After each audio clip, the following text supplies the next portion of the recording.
प्रधानमंत्री ने एक बार भी ये नहीं कहा है कि नहीं, जो ट्रंप ने कहा है वो झूठ है। हमने किसी से मीडिएशन की मांग नहीं की थी। किरण रिजिजू साहब तो डायरेक्टली कह रहे हैं कि हमने तो कोई कुछ भी मांगा नहीं है। मुझे ऐसा लगता है कि अगर सरकार ने नाम नहीं मांगे होते तो कोई क्यों अपनी तरफ से नाम देता। थी कांग्रेस कमजोर, 14 में थी, 19 में थी, आज नहीं मानता मैं। जिस पार्टी के पास नेता विपक्ष हो, नेता प्रतिपक्ष हो, जिसके पास 100 सांसद हो, उसको आप कैसे कमजोर कह दोगे। ये जानती थी बीजेपी कि थरूर साहब जो हैं वो कांग्रेस पार्टी की दहलीज पे खड़े हुए, उनको थोड़ा सा पुश चाहिए, वो दहलीज पार भी कर सकते हैं। आप कह रहे हैं कि बीजेपी ज्वाइन कर लेंगे? नहीं, मैं ये नहीं कह रहा हूँ। नहीं, आसान राजनीति नहीं है किरण की अगर थरूर साहब ने आज कहा और आज नहीं ठीक है हमने आपको सीएम फेस बना दिया, नहीं पॉसिबल है। पिछली बार सरकार इसलिए नहीं आ पाई कांग्रेस की क्योंकि वहां एक डर था कि वेणुगोपाल सीएम न बन जाए। जिस दिन ऑपरेशन सिंदूर चल रहा था और सीज फायर की घोषणा अमेरिका से हुई, उसके बाद से राजनीति शुरू हो गई। कांग्रेस पार्टी ने उस दिन एक ट्रेंड चलाया, इसका नाम था कि iron lady siren man. Indira Gandhi की विल पावर की उस दिन बात हुई कि उस लेडी ने अमेरिका की धमकी के बावजूद पाकिस्तान में से एक हिस्सा निकाल के एक अलग देश बना दिया। और इधर देश में पहली बार आज़ादी के बाद से या किसी थर्ड पार्टी मतलब अमेरिका ने ये कहा कि दोनों देशों के बीच में सीज फायर हो गया और हम 48 घंटे से दोनों देशों की लीडरशिप के टच में थे। तो वहाँ से राजनीति की शुरुआत होती है। अब उसके बाद से प्रधानमंत्री ने एक बार भी ये नहीं कहा है कि नहीं, जो ट्रंप ने कहा है वो झूठ है। हमने किसी से मीडिएशन की मांग नहीं की थी। उन्होंने ये कहा कि हमारे डीजीएमओ के पास उनके डीजीएमओ का फ़ोन आया और उसके बाद से हमारी चर्चा शुरू हुई। लेकिन ट्रंप साहब ने अपनी बात को कई बार दोहराया। अब मैं आपके सवाल पे आता हूँ, जो आपका मेन सवाल है। कायदे से ये होना चाहिए था कि सरकार ये कहती कि देखिए आप अपने नाम दे दो, लेकिन साथ साथ ना हमें शशि थरूर भी चाहिए क्योंकि उनका इंटरनेशनल लेवल पे जो एक्सपीरियंस है वो काम आएगा और वो बात को बेहतर तरीके से रख सकेंगे क्योंकि देश का मामला है।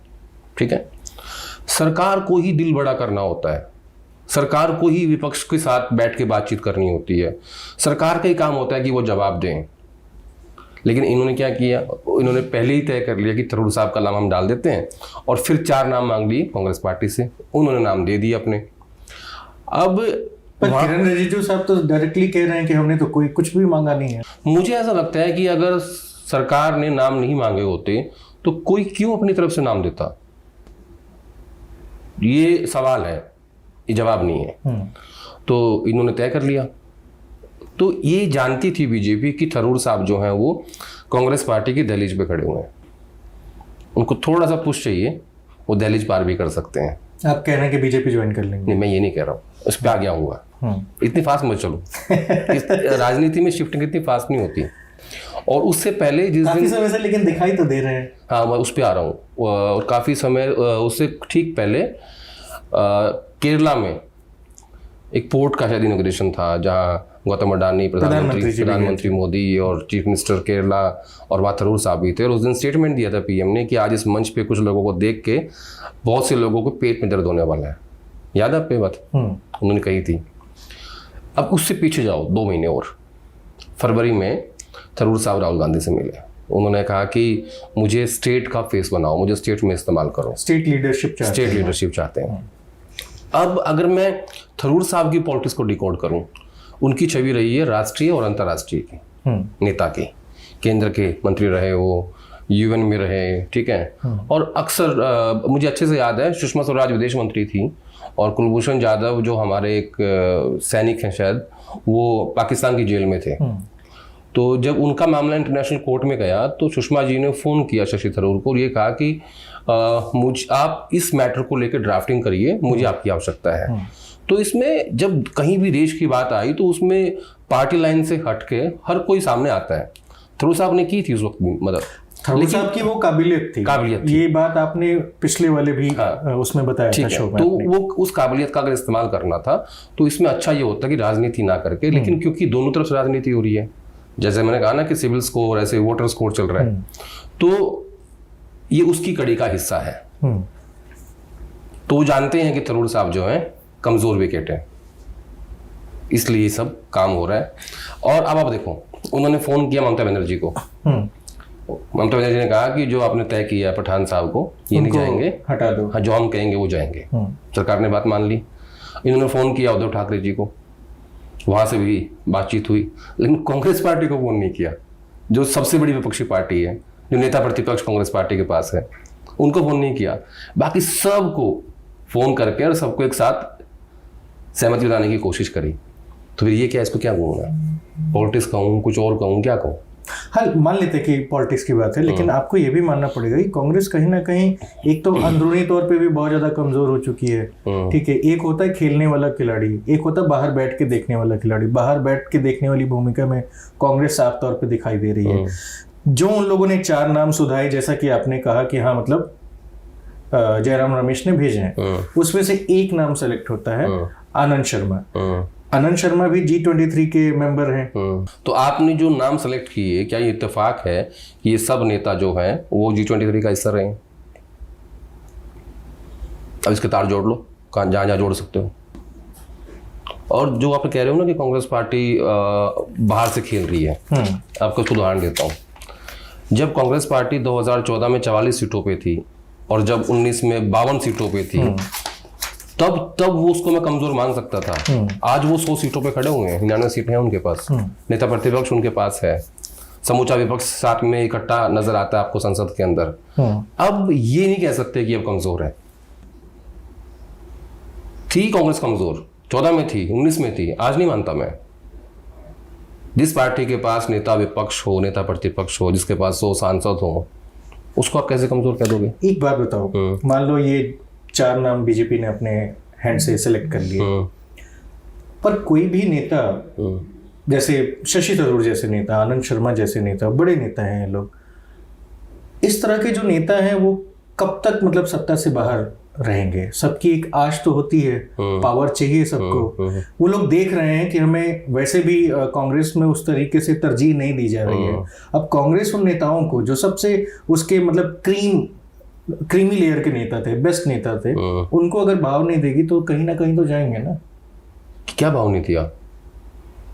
थरूर साहब बताता हूँ, थरूर साहब वर्किंग कमेटी में हैं। उन्होंने 2022 में चुनाव लड़ा, खड़गे साहब के सामने, वो चुनाव हार गए। उसके बाद कांग्रेस वर्किंग कमेटी में उनको एडजस्ट किया गया, ठीक है, सांसद हैं वो। अब वो कह रहे हैं कि मुझे सीएम का फेस बनाओ। अभी तक उनकी छवि जो थी वो राष्ट्रीय अंतर्राष्ट्रीय नेता की थी। अब क्योंकि वो जानते हैं कि केंद्र में सरकार नहीं बन सकती और मैं मंत्री नहीं बन सकता, तो अब वो कोशिश कर रहे हैं, और किसी को करनी चाहिए, कोई बुराई नहीं है इसमें। अब वो चाहते हैं कि मैं सीएम वहाँ की राजनीति करूँ केरल की। अब वहाँ प्रॉब्लम क्या है कि रमेश चन्नीथला, वीडी सतीशन, ओमन चांडी, वहाँ इतने बड़े बड़े नेता हैं जो जिनकी जड़ें बहुत गहरी हैं केरल में। थरूर साहब की जो जड़ें हैं वो इतनी गहरी नहीं है। वो पॉपुलर नेता हैं, युवाओं में उनको लेके मुझे लगता है कि बहुत पॉपुलर हैं, और शहरी वोटर में वो बहुत पॉपुलर हैं। मैं मानता हूँ ये सब बातें। उसके अलावा जो सबसे पावरफुल नेता है के.सी. वेणुगोपाल, वो भी केरल से आते हैं।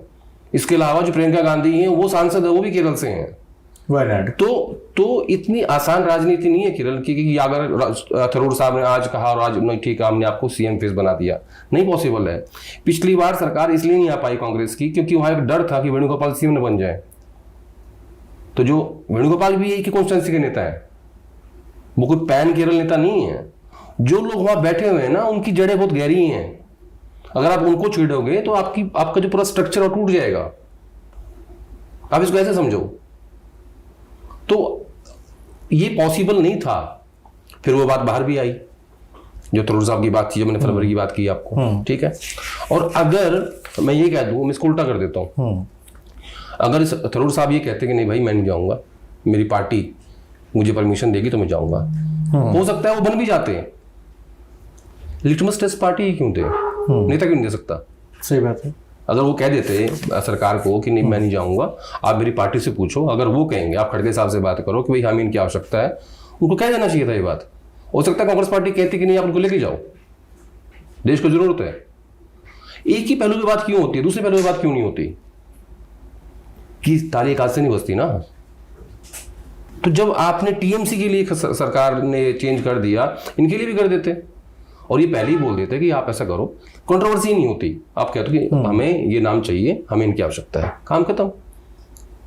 ये तो अननेसेसरी की गई है क्योंकि वो जानते हैं कि ये नाजुक रास्ते पे खड़े हुए हैं, इनको आसान है मतलब होता है ना, आदमी को थोड़ी तकलीफ है, दर्द में है। ये थरूर जी की बात हो गई, लेकिन अगर आप मैं आपसे समझना चाहूँ, सलमान खुर्शीद हो गए या मनीष तिवारी जैसे लोग, असल में इन लोगों को क्या प्रॉब्लम है कांग्रेस से, और बीजेपी को ऐसा क्यों लगता है? ये सारे लोग विद्वान हैं, विदेश मामलों के जानकार हैं। आनंद शर्मा, सलमान खुर्शीद, मनीष तिवारी भी बहुत विद्वान आदमी है, पढ़ा लिखा आदमी है बहुत, ठीक है, उनको पूरी समझ है।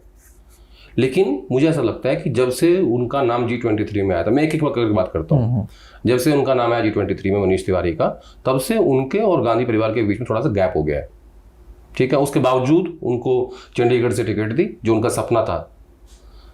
मनीष का सपना था कि वो कभी ना कभी चंडीगढ़ सांसद बने, पार्टी ने टिकट दी उनको और वो बने, ठीक है।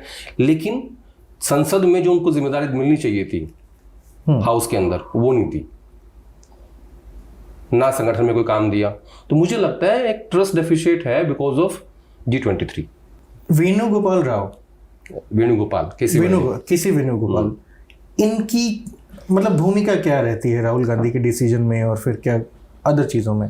संगठन महासचिव सबसे पावरफुल पद होता है आफ्टर कांग्रेस प्रेसिडेंट, ठीक है।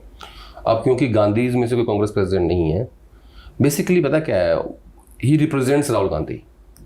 केसी वेणुगोपाल जो है ना, उसको मैं सिंपल बताऊं कि वो रिप्रेजेंट करते हैं राहुल गांधी को, बस इसको समझ जाओ एक लाइन में। और जयराम?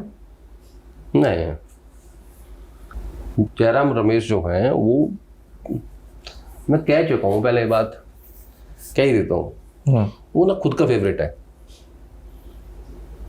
जैसे करीना कपूर है ना, वो भी खुद की फेवरेट है, मूवीज में कहती है ना वो कि मैं खुद की फेवरेट हूँ, खुद से प्यार करती हूँ। जयराम रमेश भी वही है, वो कांग्रेस पार्टी करीना कपूर है, वो खुद से प्यार करते हैं, उसको कांग्रेस पार्टी से या अपनी लीडरशिप से कोई मतलब नहीं है।